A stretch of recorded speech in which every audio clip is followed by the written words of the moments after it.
There's no quick recovery for the global tourism sector, so deeply devastated by this pandemic. Canada's landmark Niagara Falls is no exception.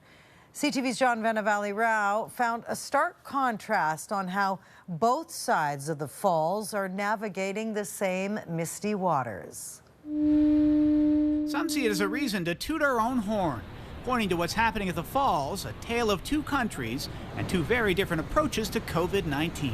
I think it's all about making money for the Americans, so they're more relaxed about controls.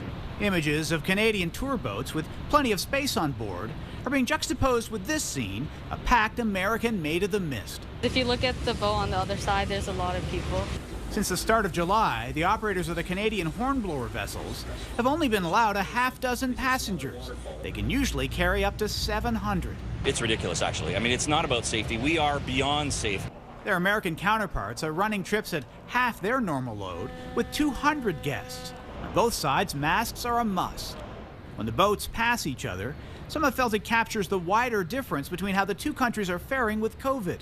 The U.S. with more than 3.8 million cases versus Canada's 111,000. Still, it hasn't been easy for the Canadian operator. They're losing money, and with so few passengers allowed, they've rebranded it as a VIP experience, adding a meal and charging $70, more than double the usual price. It was kind of great. It was a great view, too. This family from Quebec, though, says they'd rather the boat be fuller with a cheaper ticket. I would have opted for more people in. Things will change here on Friday as Niagara moves into Stage 3, which will allow up to 100 passengers per voyage from the Canadian side. Still, that's just 15% of their usual capacity.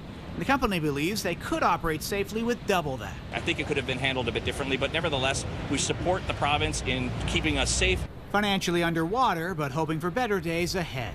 Vennavally-Rao, CTV News, Niagara Falls, Ontario.